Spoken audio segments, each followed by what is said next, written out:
할렐루야. 예수 그리스도 이름으로 하나님 말씀 증거하겠습니다. 우리 다 같이 하나님 말씀 누가복음 5장 1절에서 11절까지 말씀을 다 같이 찾겠습니다. 누가복음 5장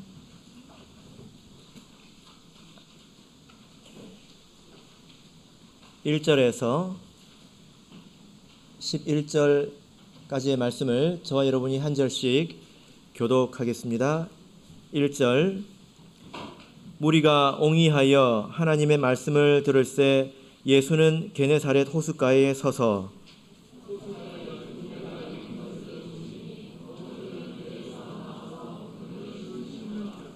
예수께서 한 배에 오르시니 그 배는 시몬의 배라 육지에서 조금 뛰기를 청하시고 앉으사 배에서 무리를 가르치시더니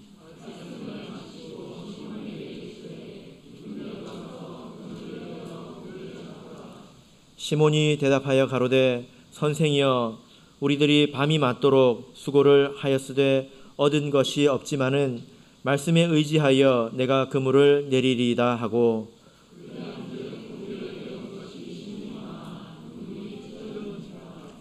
이에 다른 배에 있는 동물을 손짓하여 와서 도와달라 하니 저희가 와서 두 배의 채움에 잠기게 되었더라.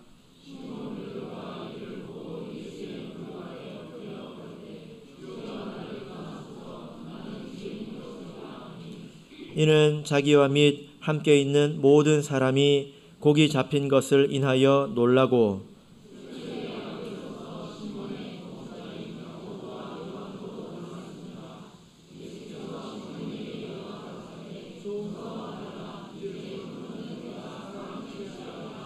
같이 읽겠습니다. 저희가 배들을 육지에 대고 모든 것을 버려두고 예수를 쫓으니라.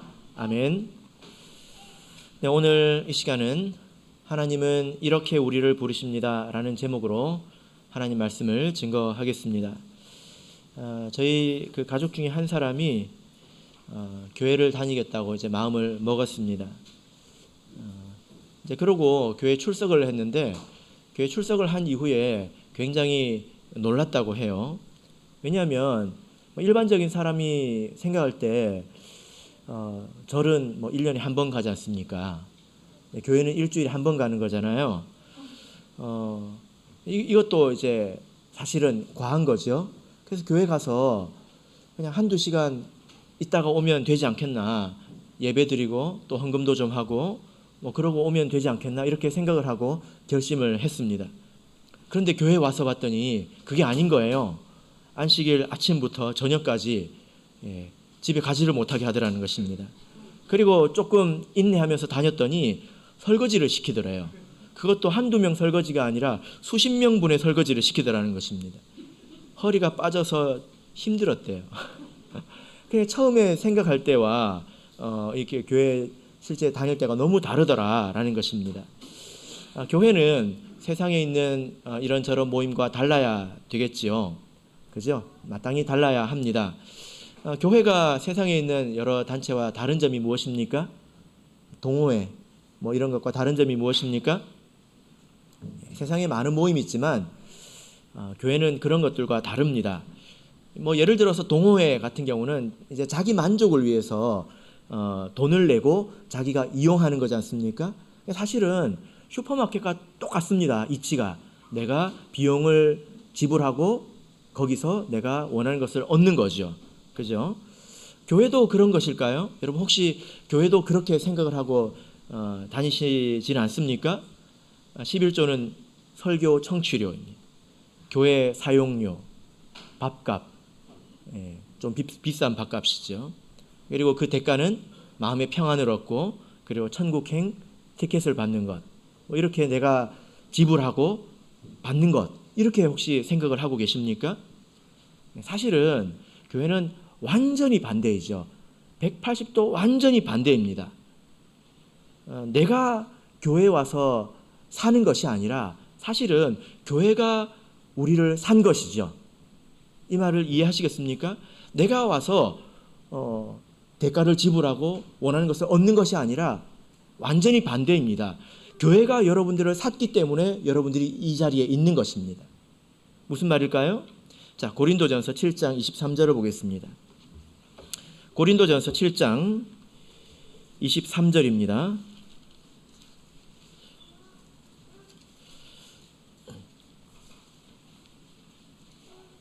고린도전서 7장 23절. 자, 우리 같이 읽겠습니다. 시작.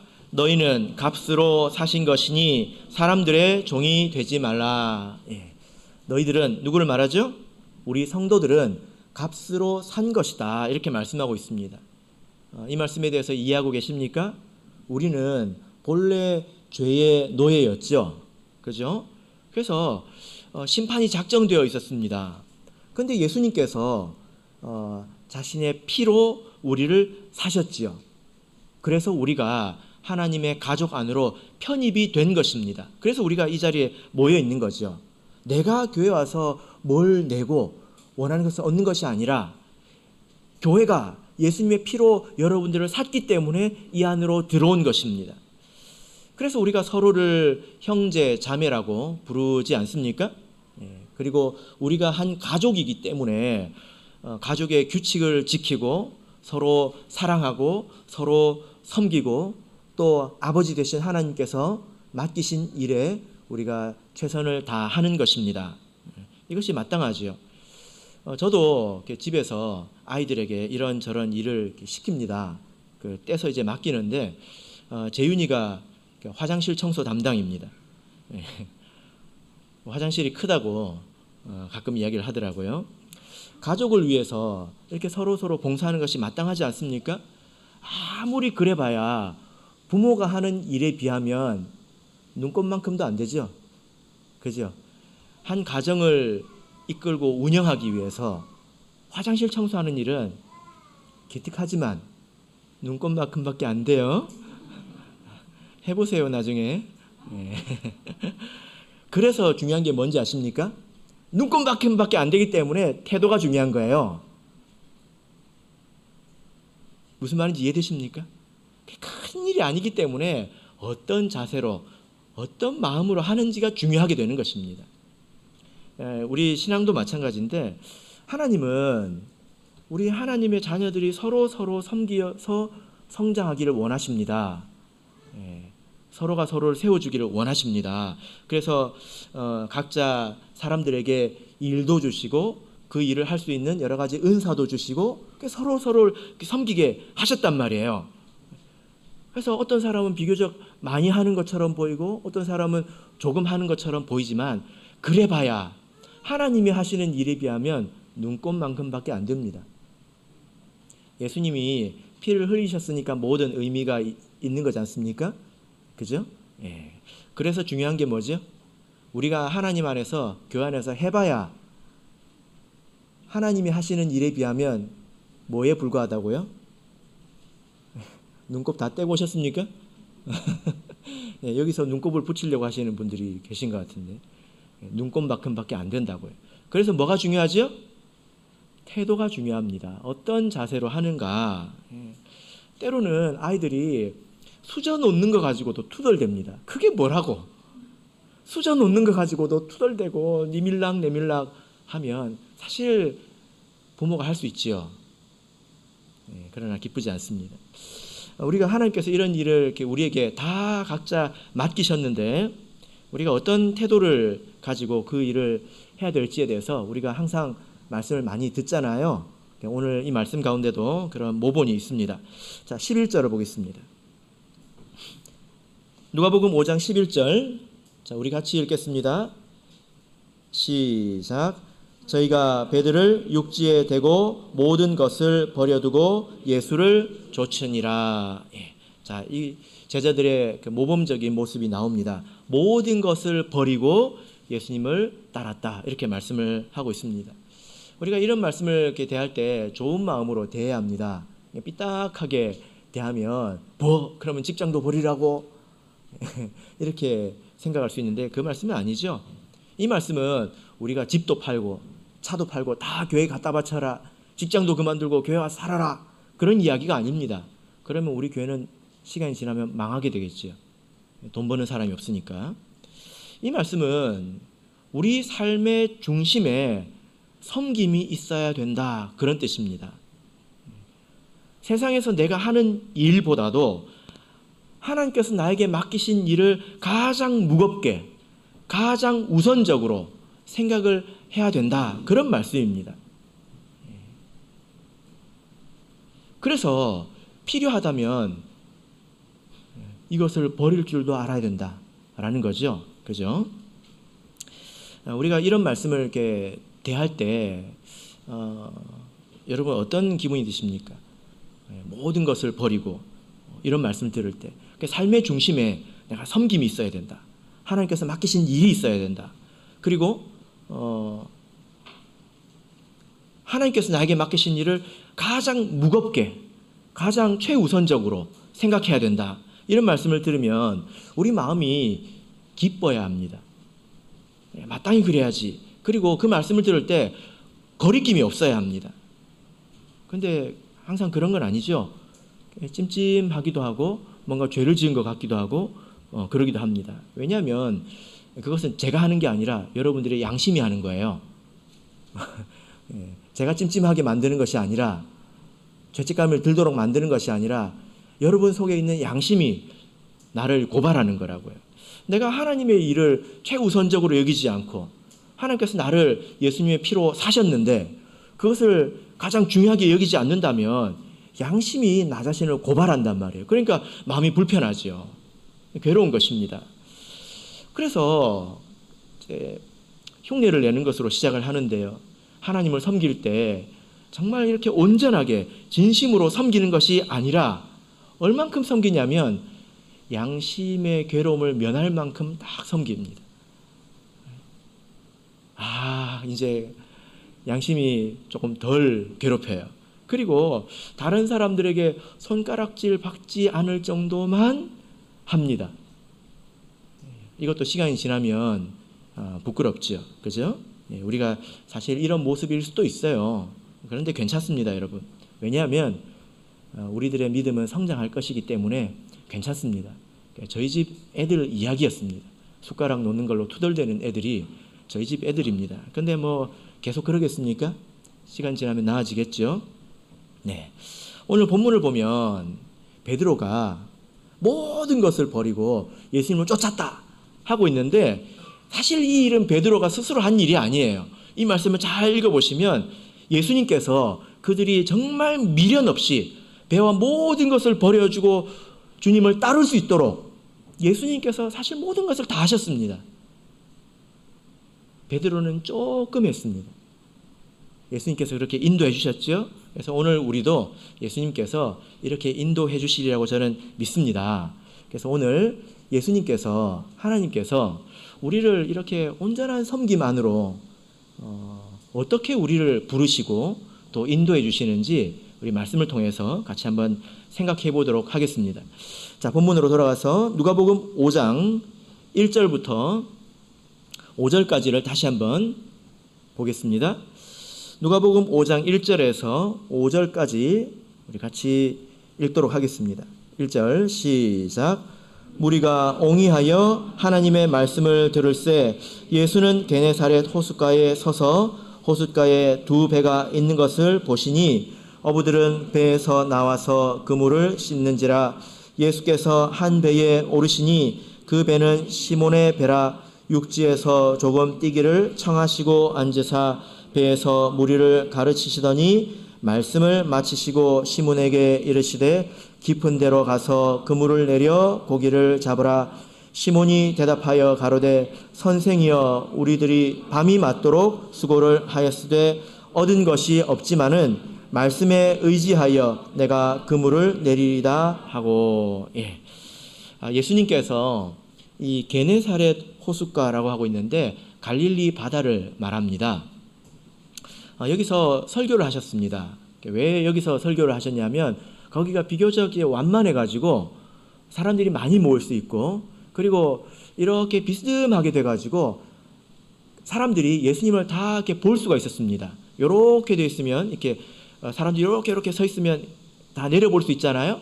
그리고 바람이 이렇게 불면 목소리가 야외인데도 잘 전달이 되었다고 합니다. 그래서 말하기가 참 좋은 곳이었어요. 그런데 사람이 너무 많다 보니까 예수님께서 말하기가 좀 힘드셨겠죠. 그래서 그 자리에 있는 마침 그때 이제 배가 두 척 있어가지고 배에 올라타셔서 조금 육지와 거리를 띄워서 거기서 이제 설교를 하셨다. 이제 그런 내용입니다. 그 배의 주인이 누굴까요? 예, 오늘 보면 시몬이라고 나와 있는데 우리가 잘 아는 베드로이죠. 예, 아마 그래서 베드로는 가장 가까이서 예수님 턱 밑에서 그 배가 막 큰 배가 아니었을 것이기 때문에 턱 밑에서 그 예수님의 설교를 들었을 것입니다. 예, 참 이것도 축복이죠. 그리고 예수님께서 설교를 마치시고 나서 예수님께서 베드로에게 말씀하셨는데 뭐라고 말씀하셨을까요? 4절을 보면 깊은 데로 가서 그물을 내려 고기를 잡으라 이렇게 말씀하셨죠. 그죠? 예, 이 말씀을 풀어보자면 예수님께서 배에 올라타셨을 때 배에 물고기가 없다는 것을 아셨습니다. 그래서 이 말씀이 무슨 뜻이죠? 너 밤새도록 못 잡았지? 내 말대로 한번 해봐. 이런 뜻 아니겠습니까? 그죠? 베드로의 수고가 굉장히 헛되다. 또 실패했다. 이것을 아시고 하신 말씀입니다. 여러분 한번 이 말씀을 잘 생각해 보시길 바랍니다. 우리가 보통 생각할 때 물고기가 가득 잡힌 것을 기적이라고 생각하는데 여러분 물고기가 한 마리도 안 잡히는 것도 기적입니다. 어떻게 이렇게 안 잡힐 수가 있습니까? 다 잡히는 것만 기적이 아니에요. 안 잡히는 것도 기적입니다. 그래서 우리 한번 따라해 보십시다. 한 마리도 안 잡히는 것도 그것도 기적이다. 예. 이게 하나님의 손길이죠. 이것이 부르심입니다. 만약에 베드로가 무엇을 좀 잡았다고 한번 생각해 보십시오. 그럼 예수님이 올라탈 공간이 없었겠죠.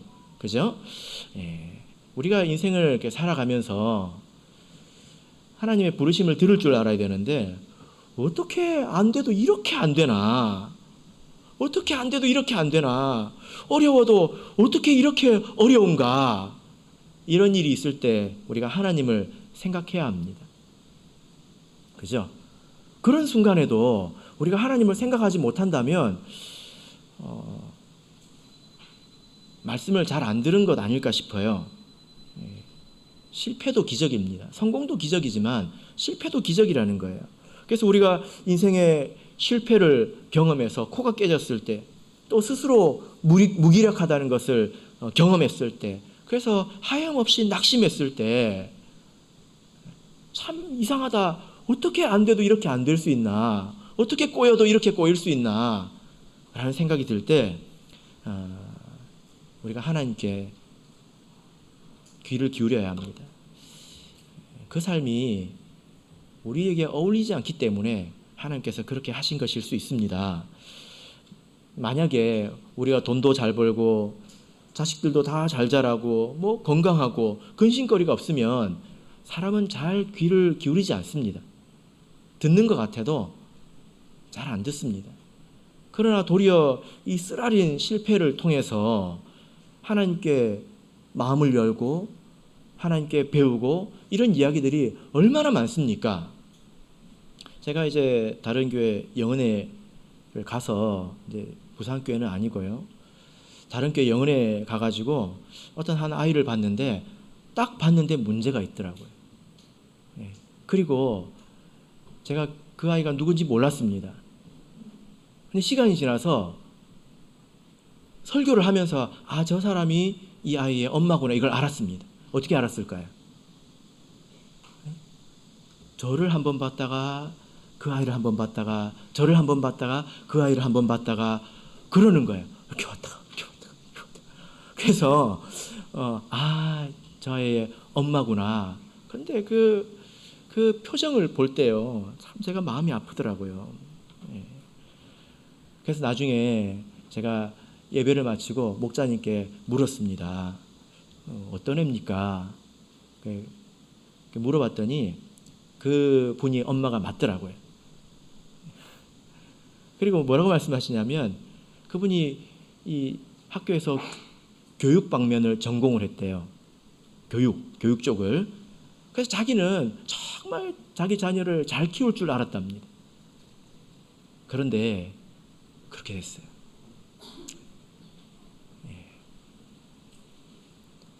근데 그것을 통해서 하나님께 더 나았다는 것입니다. 쓰라린 고통을 통해서.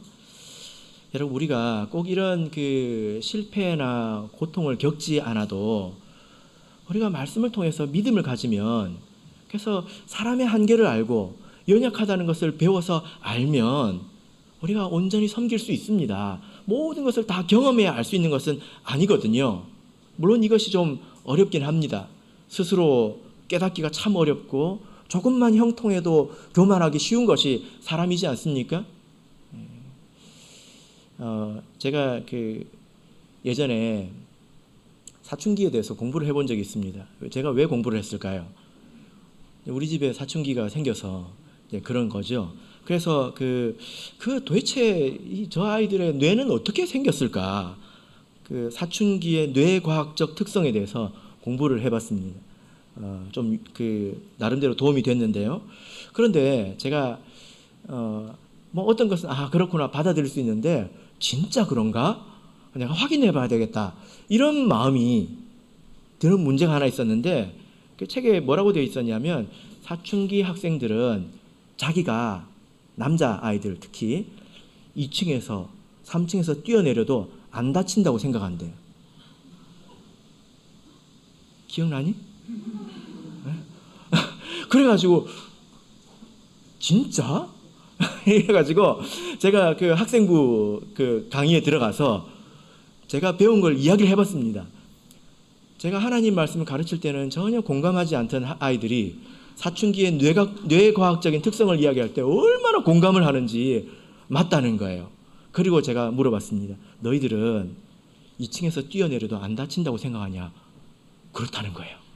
진짜라는 거예요. 아직도 그렇게 생각해?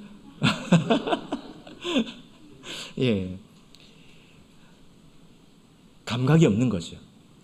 현실 감각이 없는 거죠. 근데 그러니까 막 무모한 짓도 하지 않습니까? 영적으로도 마찬가지인 것 같습니다. 성경이 위험하다고 하는 것은 위험한 거예요. 그죠? 성경이 더럽다고 하는 것은 더러운 것입니다. 그런데 아직 이제 영적인 성숙의 단계에 들어가지 못하고 이 사춘기에 있어가지고 하나님 말씀을 들으면서 저게 위험하다구나 머리로는 이해하지만 속으로는 나는 괜찮아. 꼭 그런 모습을 보면 사춘기 학생인 것 같습니다. 나는 2층에서 뛰어내려도 다리가 안 부러져.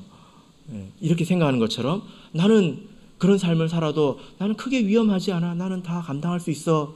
이렇게 생각하는 것 같습니다. 그러면 안 되죠. 그건 신앙적으로 성숙한 것이 아닙니다. 성숙하다고 하는 것은 도리어 어떤 면에서는 위험한 것을 아는 거죠. 더러운 것을 아는 것 아니겠습니까?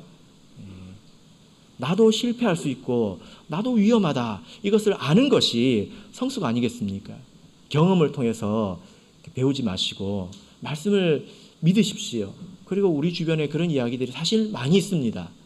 그것을 통해서 배우신다면, 깨달음이 왔다면 거기에 하나님의 부르심이 있습니다. 자, 본문으로 돌아가겠습니다. 누가복음 5장 4절에서 8절. 자, 우리 다시 읽겠습니다.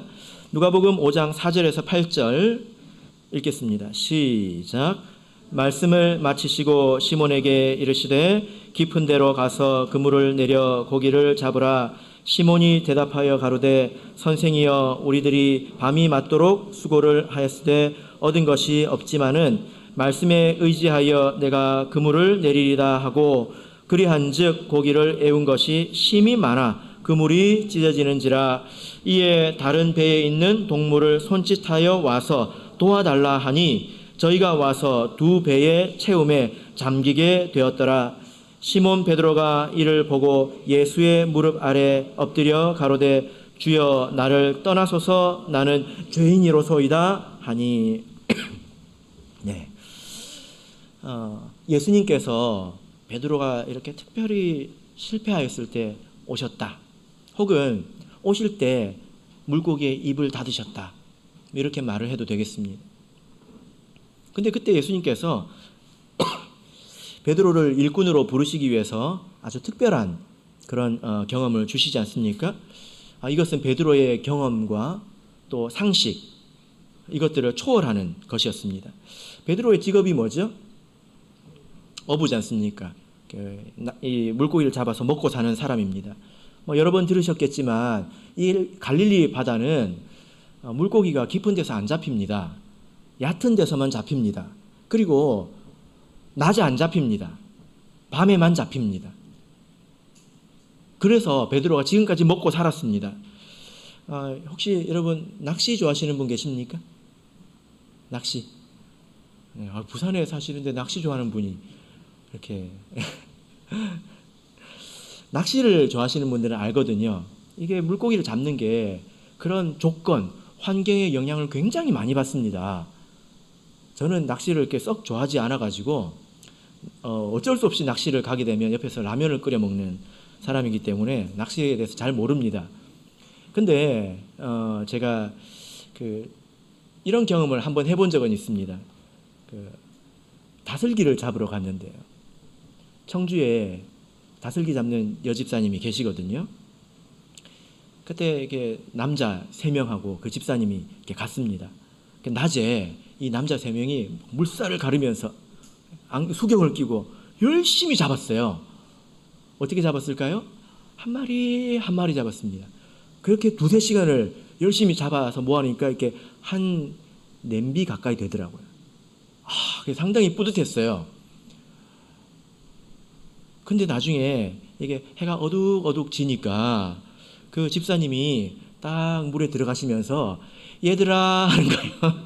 얘들아 그러면서 쓱 잡는데 잡을 때마다 한 움큼씩 나와요. 그래가지고 한 30분이나 1시간이나 했나 이렇게 양파망에 한 망을 가져오시더라고요. 제가 그것을 보고 굉장히 놀랐습니다. 베드로는 이런 경험이 더 많이 있지 않겠습니까? 낮에는 안 잡혀요. 깊은 곳도 안 잡힙니다. 생각해 볼 지점이 바로 여기죠. 여러분, 예수님께서는 왜 하필 이때 잡으라고 하셨을까요? 왜 하필 이런 방식으로 잡으라고 하셨을까요? 낮에, 그것도 깊은 곳에서. 또 베드로는 밤새도록 수고하지 않았습니까? 얼마나 피곤하겠습니까? 그렇게 육체적으로 또 한 마리도 못 잡아서 심적으로도 짜증나고 지쳐 있을 텐데 왜 예수님은 그럴 때 말씀하셨냐는 거예요. 근데 성경을 보면 꼭 하나님이 이러시죠. 하나님이 꼭 이러신단 말이에요. 우리가 지난번에 우리 신학생님을 통해서 말씀을 들었는데 이스라엘 백성이 가나안을 건너서 이렇게 들어갈 때 그때가 언제였습니까? 요단강에 1년 중에 물살이 제일 셀 때거든요. 왜 하필 하나님은 그런 시기냐고요. 제일 안 좋을 때. 왜 그렇게 하시냔 말입니다. 우리가 이럴 때가 있습니다. 우리 삶에서 우리 지금 삶의 상황과 하나님의 요구가 맞지 않을 때가 있지 않습니까? 그럴 때 생각해 보셨습니까? 보통 사람들은 에이 뭐 말도 안 되는 소리 하고 있네 이렇게 생각하고 그냥 제껴버리기도 하지요. 근데 여러분은 어떻게 하십니까? 여러분들은 어떻게 하십니까? 우리가 성경을 보면 하나님은 주로 그렇게 하신다고요. 내 삶의 상황과 하나님의 요구가 맞지 않을 때, 도저히 이 간격을 채울 수 없을 때, 말이 안 될 때, 사실은 그때가 하나님을 경험할 때이지요. 하나님의 은혜의 때일 때가 많이 있지 않습니까? 베드로는 그때 말씀을 들은 상태였습니다. 그래서 말씀의 힘을 느꼈겠지요. 그래서 말씀에 내가 의지해 보겠습니다. 이렇게 하고 그물을 던졌습니다. 사실 여러분들도 마찬가지예요. 여러분들이 베드로보다 말씀을 작게 들었습니까? 절대 그렇지 않지요. 여러분들이 베드로보다 말씀을 작게 듣지 않았습니다. 지금 베드로는 이제 부름을 받고 있지 않습니까? 그리고 여러분들이 듣고 경험한 그런 간증들이 베드로보다 작지 않습니다. 스스로를 너무 작게 여기니까 작아지는 거죠. 베드로보다 여러분들이 결코 못하지 않습니다. 얼마나 많은 말씀을 들었고 간증, 살아계신 하나님에 대한 간증을 많이 들었습니까? 내일 전도 세미나가 있는데요. 그때도 우리가 간증을 듣게 될 것입니다. 그래서 그것을 생각하고 그때 믿음으로 힘을 내봐야 합니다. 베드로가 그저 믿기만 하고 나가지 않았다면 어떻게 물고기를 잡았겠습니까? 상황이 안 맞다. 지금 내 형편이 그렇지 않다.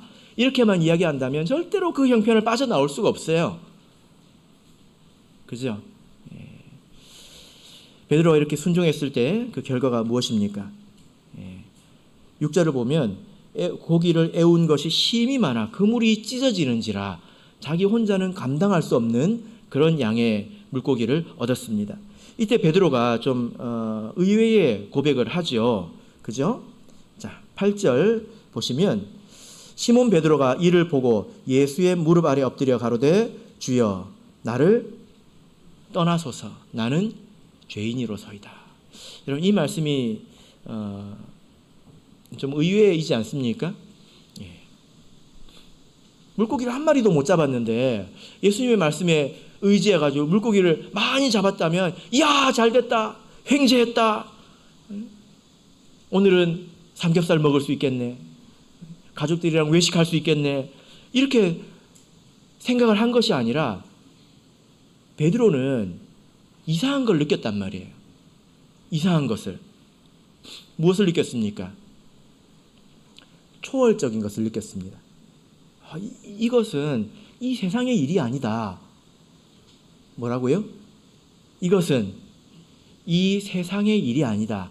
눈으로 보이고 만져지는 그런 차원의 일이 아니다. 이걸 느낀 것입니다. 여러분 신앙생활하면서 그런 것을 느끼면서 살아가십니까? 이것은 이 세상 일이 아니다.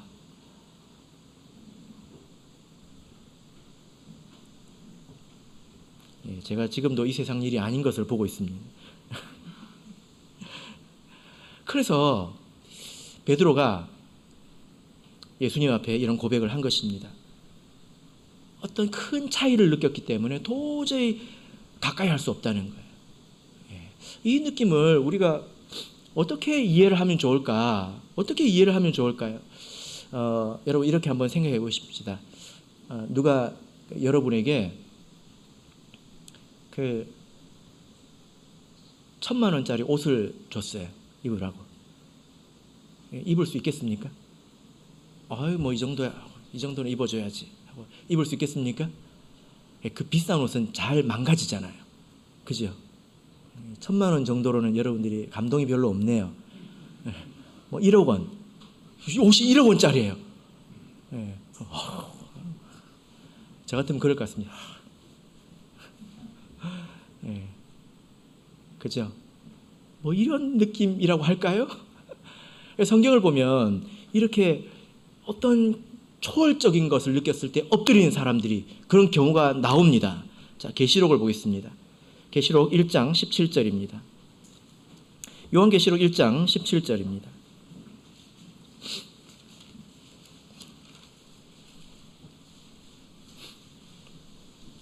요한계시록 1장 17절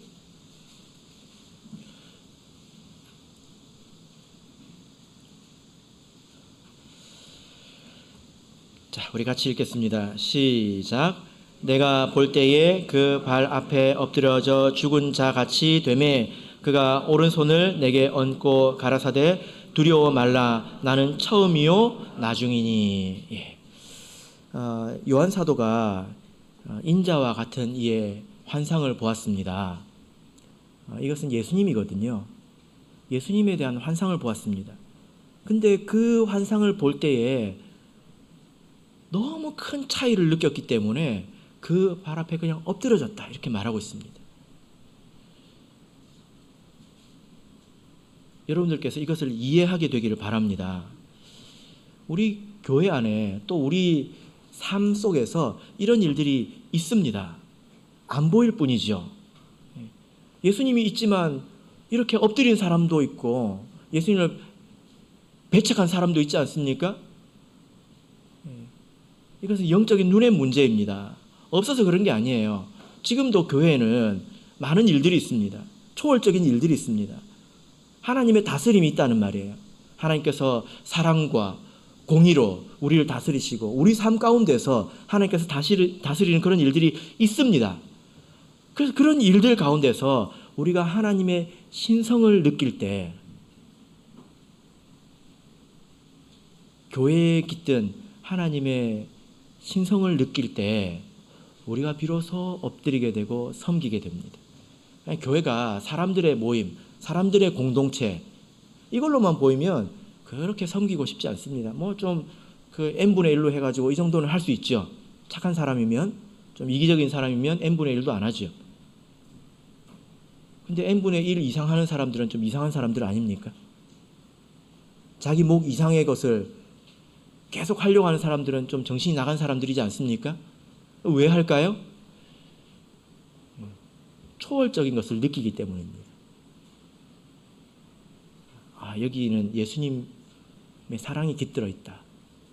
예수님께서 이곳을 통해서 역사하신다 하기 때문에 섬길 마음이 생기는 거죠.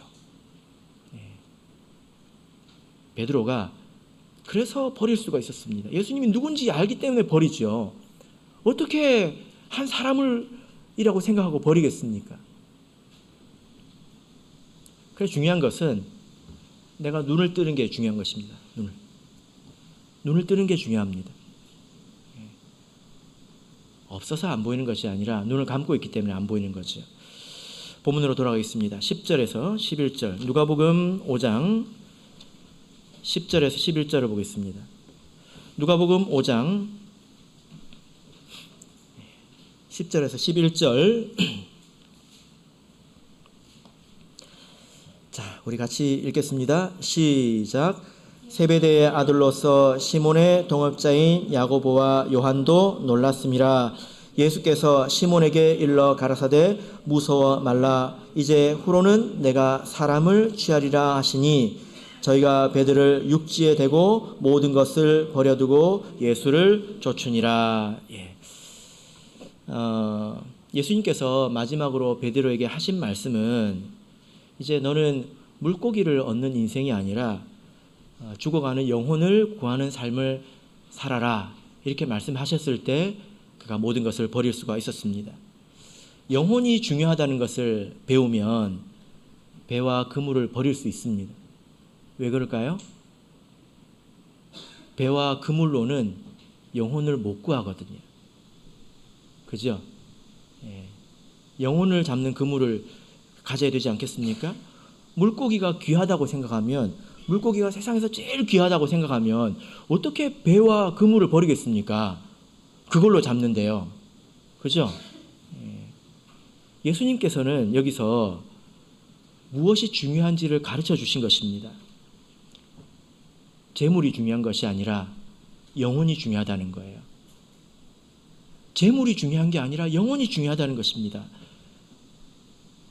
재물이 좋다는 것은 안 가르쳐줘도 애들도 다 압니다. 왜? 눈에 보이고 피부에 닿으니까 모든 사람들이 귀하게 생각합니다. 그런데 여러분, 영혼이 정말 더 귀합니까? 영혼이 재물보다 훨씬 더 귀합니까? 이것에 대해서 깨달음이 마음속에 와야 합니다. 이게 딱 닿아야 합니다. 그런 생각이 들어야 합니다. 이제 어떤 그 사람들을 만나보면 대체적으로 그렇습니다. 건강을 잃어보면 재물의 한계를 느끼는 사람들이 많더라고요. 건강을 잃어보면. 건강은 재물로 찾을 수가 없잖아요. 그런 경우가 많더라고요. 그리고 다른 여러 가지 돈으로 해결할 수 없는 문제를 심각하게 겪어본 사람들은 돈에 대해서 이제 너무 쫓지 않겠다, 이런 마음을 가지는 경우가 많더라고요. 그런데 그렇다고 해서 영혼이 귀하다는 것을 깨닫는 것은 아닙니다. 여러분, 영혼이 정말 귀합니까? 우리가 이것을 알려면 나에 대해서 먼저 생각을 해봐야 합니다. 여러분, 내 영혼이 귀합니까? 예. 나에게 있어서 가장 귀한 것이 무엇입니까? 예. 재물입니까? 예. 영혼이죠. 그죠? 예.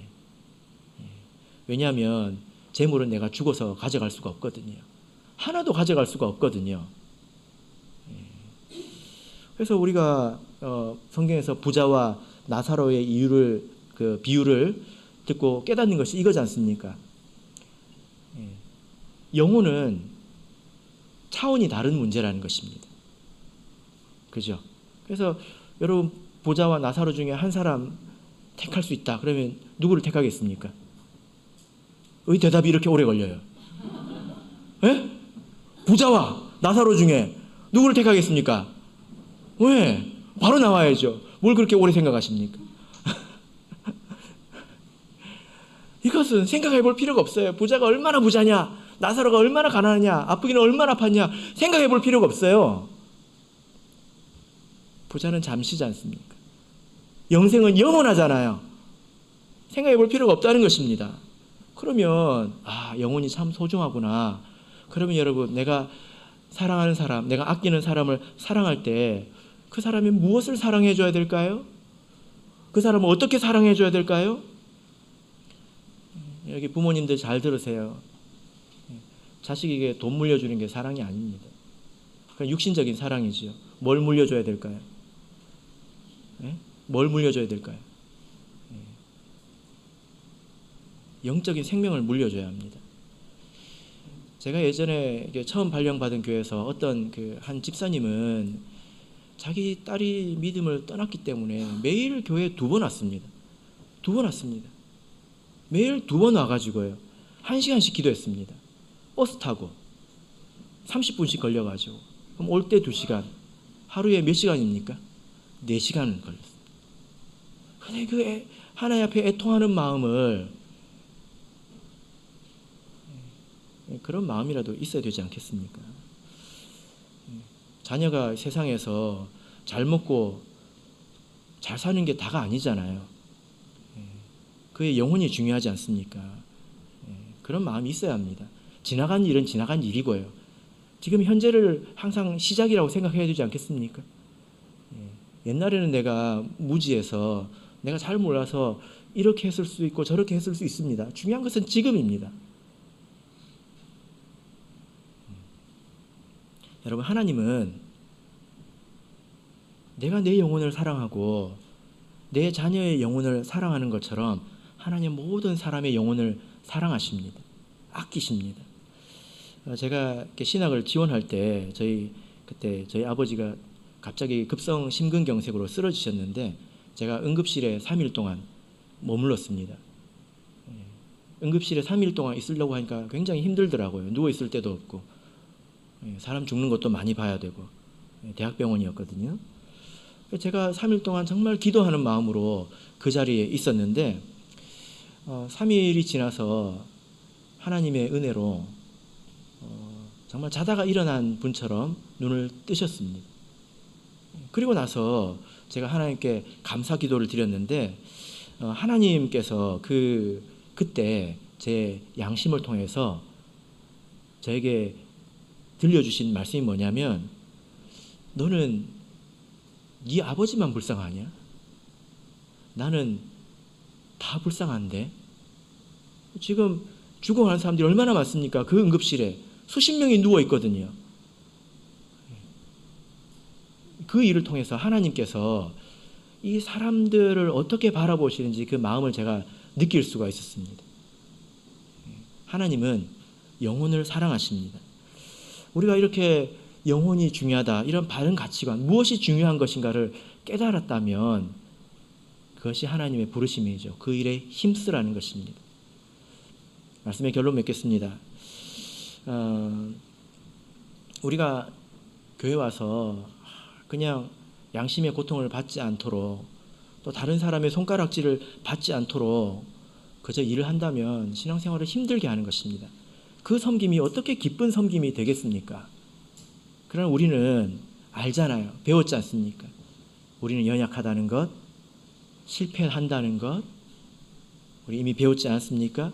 그리고 이곳은 하나님의 살아계신 전이라는 것을 배우지 않았습니까?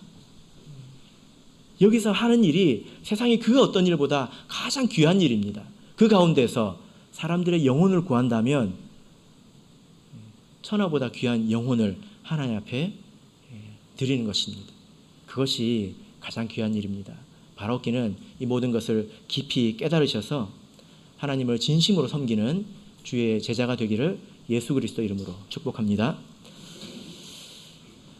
우리 다 같이 찬송하겠습니다.